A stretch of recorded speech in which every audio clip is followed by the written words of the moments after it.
So in the last lecture we talked about design of lead compensator that is utilized to improve the transient characteristics. Similar to the lead compensator, PD controller is also utilized to improve transient characteristic. The transfer function of PD controller is given by this transfer function. It has only a finite zero at a certain location.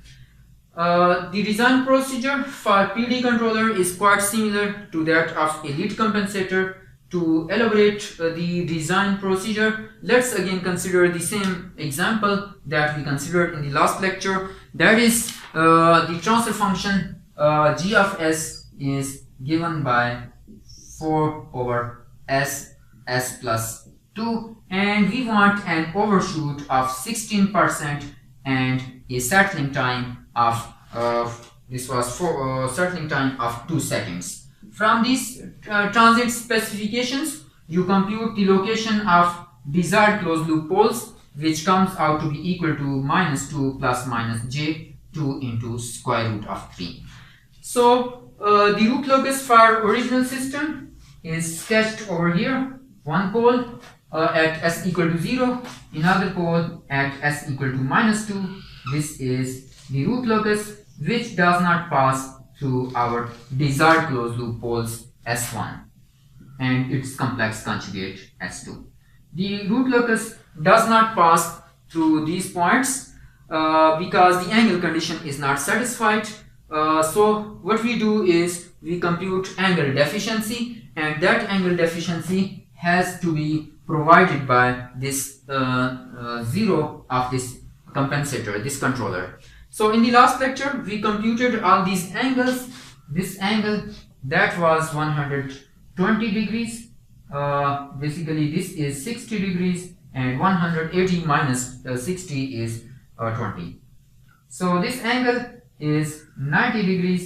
So total angle contribution, so theta z angle contribution by this 0 minus the angle contribution by other poles, that is 120 degrees minus 90 degrees, that must be equal to an odd multiple of 180 degrees. And then by similar procedure, this theta, the angle contribution by 0 of the compensator theta z, that comes out to be equal to 30 degrees, as we did in the last lecture.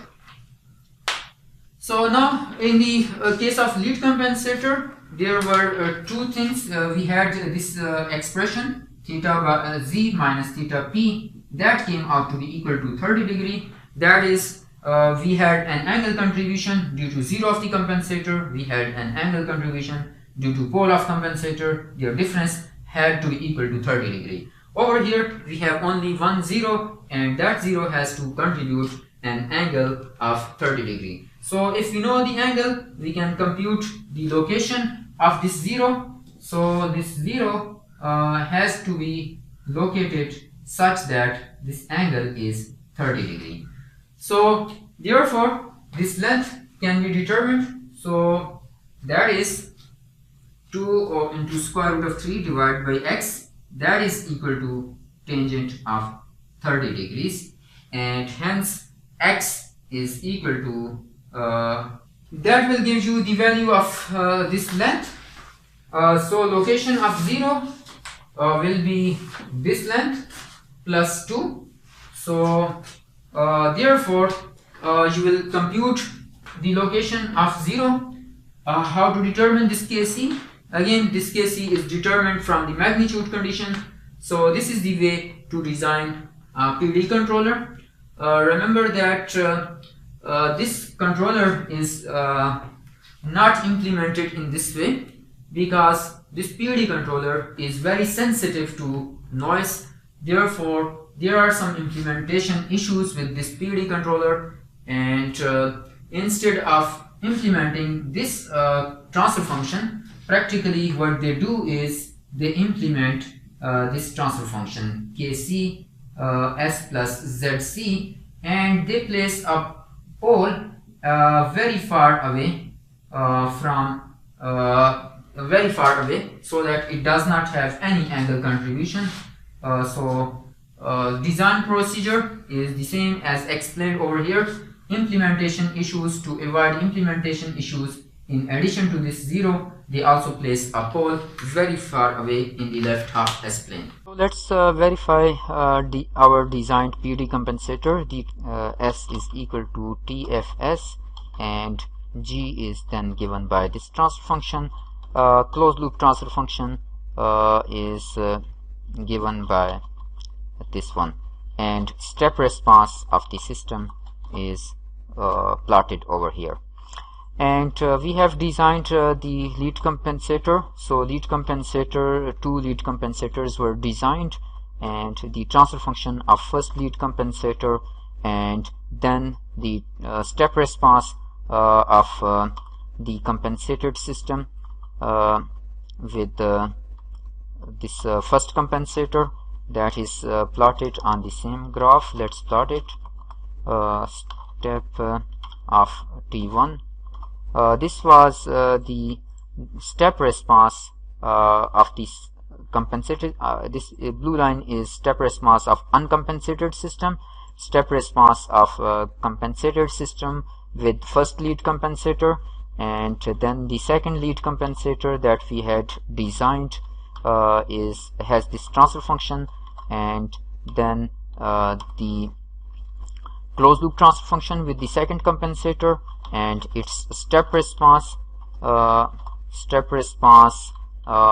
the system with the second compensator is plotted over here. Among these two lead compensators, this yellow one, that is the second one, was superior. It gave the required overshoot of 16%, and this required settling time.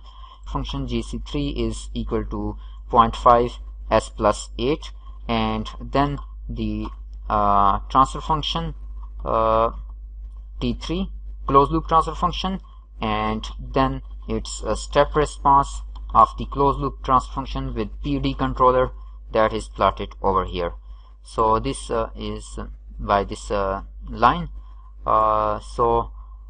These three compensators achieve the required specifications.